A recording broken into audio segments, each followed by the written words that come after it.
क्या बंगाल का बंटवारा करना चाहती है भारतीय जनता पार्टी? क्या बंगाल को दो हिस्सों में बांटना चाहती है भारतीय जनता पार्टी? बंगाल के उत्तरी बंगाल क्षेत्र को आखिर अलग राज्य घोषित करने की मांग भाजपा के नेत्री द्वारा क्यों की गई, वो भी तब जब इससे पहले ममता बनर्जी के नेतृत्व वाली टीएमसी सरकार ने विधानसभा पटल पर यह रजामंदी मांगी थी कि आप आगे चलकर बंगाल को विभाजित नहीं करेंगे। उस समय विपक्ष के तौर पर भारतीय जनता पार्टी इस पर रजामंदी जता चुकी है। बावजूद इसके अब बीजेपी के नेता जो है या नेत्रियां हैं वो इस मुद्दे को हवा देने का काम क्यों कर रहे हैं? क्या बंगाल विधानसभा चुनाव से पहले भारतीय जनता पार्टी की ये कोई स्ट्रैटेजी है, और अगर है तो ये भाजपा का फायदा करेगी या नुकसान? इस पूरे मामले पर बात करेंगे इस वीडियो में। आखिर तक इस वीडियो को जरूर देखिएगा दोस्तों। नमस्कार, मेरा नाम है जयंती झा और आप देख रहे हैं न्यूज सर्कल। दोस्तों, लगातार बिहार और बंगाल विधानसभा चुनाव की चर्चा हो रही है। इसी बीच अब बंगाल विधानसभा चुनाव पर भारतीय जनता पार्टी का फोकस है, ऐसा माना जा रहा है। और इसका कारण क्या है? इसका कारण है बंगाल विधानसभा चुनाव को ध्यान में रखते हुए बीजेपी के नेताओं द्वारा कुछ बयान सामने आना।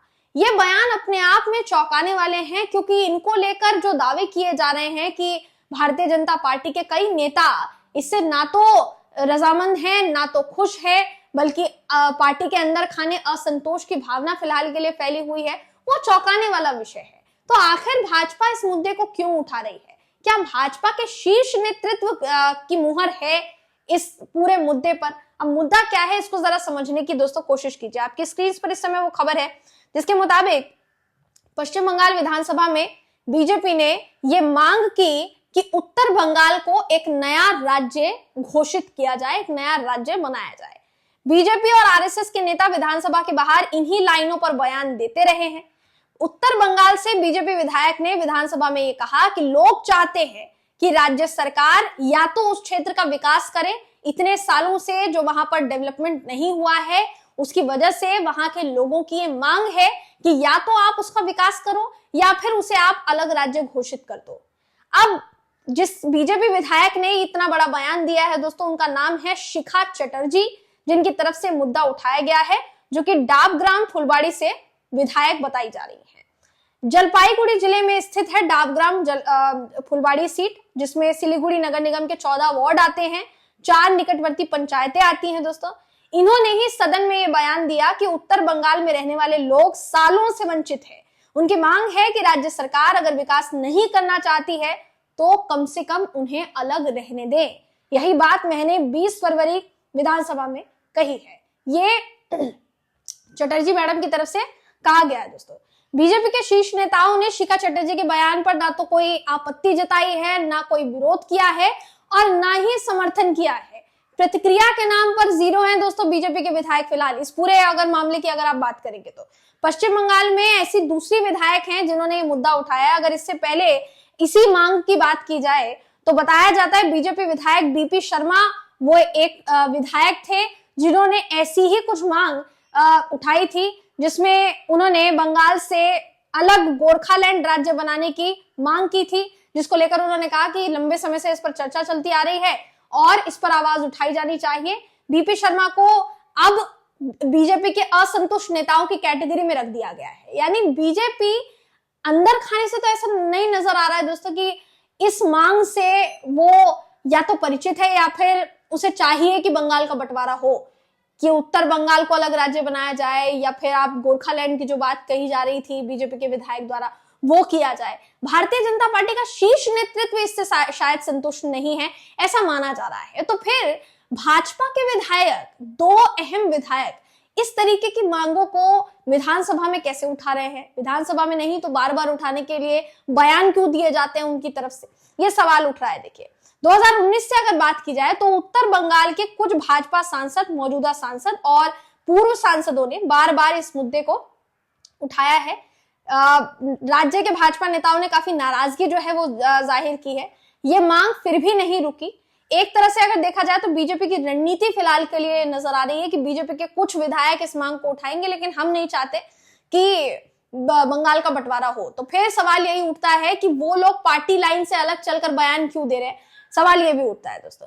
अगर बात की जाए 2024 की, तो केंद्रीय मंत्री और प्रदेश अध्यक्ष सुकांत मजूमदार ने 2024 में उत्तर बंगाल को नॉर्थ ईस्ट क्षेत्र में शामिल होने का प्रस्ताव दिया था। मजूमदार का कहना था कि अगर उत्तर बंगाल के पूर्वोत्तर में शामिल किया जाता है तो उसे केंद्रीय योजनाओं का जो लाभ नहीं मिल पा रहा है वो कम से कम मिलेगा, ताकि जितने भी उत्तर नॉर्थ ईस्ट के जो राज्य हैं उसमें, पूर्वोत्तर के जो राज्य हैं उसमें उनको शामिल किया जाए। बीजेपी नेता जॉन बारला और नक्सलबाड़ी के बीजेपी विधायक अन्य नेताओं ने भी ऐसी मांगे जो है उठाई थी। अब इस राजनीतिक घटनाक्रम पर अगर आप नजर थोड़ा डालेंगे तो बंगाल बीजेपी के नेता ये मानते हैं कि इस तरीके की मांग की अगर हम वकालत करते हैं तो ये राज्य की जो मौजूदा सरकार है ममता बनर्जी की, उनकी पार्टी को नुकसान पहुंचाने में कामयाब साबित होगा, क्योंकि जनता उस तरीके से फिर सोचने लगेगी कि क्या ये हमारे क्षेत्र का विकास नहीं कर रहे हैं। अगर उत्तर बंगाल के विधायक, वहां की सीट से एक विधायक ये कहते हैं कि उत्तर बंगाल का विकास नहीं हो रहा है और उस पर टीएमसी के नेताओं की कोई प्रतिक्रिया नहीं आती है, तो फिर सवाल यही है कि क्या वाकई में जो छवि को नुकसान पहुंचाने की कोशिश है ममता बनर्जी की सरकार को, वो संभव हो पाएगी या फिर नहीं दोस्तों। हालांकि अगर बात की जाए टीएमसी के नेताओं की प्रतिक्रिया की, तो ऐसा नहीं है कि वो इस मुद्दे पर पैनी नजर नहीं रखे हुए हैं, उनकी तरफ से भी नजर जो है वो रखी जा रही है। देखिए, कहा यह जा रहा है कि पिछले साल अगस्त में विधानसभा में राज्य के किसी भी विभाजन के खिलाफ टीएमसी का प्रस्ताव जो है वो रखवाया गया था। यानी टीएमसी ने साफ साफ ये कहा था कि राज्य का बंटवारा नहीं होगा, राज्य को आप विभाजित नहीं करेंगे, और इसका प्रस्ताव बकायदा सदन में जो है पेश किया गया, जैसे एक खबर कहती है, और इसे सभी बीजेपी विधायकों ने समर्थन दिया। लेकिन अब ऐसा लग रहा है कि बीजेपी विधायक जो हैं अपने स्टैंड से हटते हुए नजर आ रहे हैं। ये भी कह रहे हैं कि उनकी विधायक होने के नाते विधानसभा पर रखना ये मेरी जिम्मेदारी है, अगर राज्य विकास नहीं कर सकता है तो उसे उत्तर बंगाल को अलग कर देना चाहिए और इसे केंद्र शासित क्षेत्र जो है वो बना देना चाहिए। हालांकि टीएमसी नेताओं ने इस पूरे मामले को लेकर भारतीय जनता पार्टी पर विभाजनकारी नीति अपनाने का आरोप जो है लगाया है कि वो बंगाल को बांटने की कोशिश करना चाहते हैं और हम जोड़ने की कोशिश जो है कर रहे हैं। टीएमसी के दिग्गज नेता हैं, सिलीगुड़ी के मेयर हैं गौतम देव, इनका बयान है कि अगले साल विधानसभा चुनाव होने हैं और इसलिए विधायक जो है भाजपा के, वो वोट के लिए इस तरीके की भाषा का इस्तेमाल कर रहा है और विभाजनकारी पुरानी अपनी नीतियों को फिर से अपनाने की कोशिश कर रहे हैं, जो रणनीति कभी भी उनकी काम नहीं आएगी। शिखा चटर्जी की सीट से 2 बार विधायक रहे हैं दोस्तों देव, जिन्होंने ये बयान दिया है कि रणनीति जो है वो काम नहीं आने वाली है। ये बात आपकी जानकारी में होगी कि बंगाल में अगले साल की शुरुआत में चुनाव संभव है, यानी 2026 में चुनाव जो है वो संभव है। ऐसे में अभी से भारतीय जनता पार्टी ने सारी तैयारियां जो है बंगाल चुनाव को लेकर करनी शुरू कर दी है। पिछले बंगाल चुनाव की बात की जाएगी दोस्तों, जो कि 2020 में हुआ था, उस समय ये माना जा रहा था कि जो भी तैयारी की गई है भाजपा की तरफ से वो भाजपा को फायदा जरूर पहुंचाएगी। लेकिन उस चुनाव में भी ममता बनर्जी ने न सिर्फ बाजी मारी थी बल्कि कई सीटें हासिल की, जिसको एक शानदार प्रदर्शन के तौर पर ममता बनर्जी के लिए देखा गया।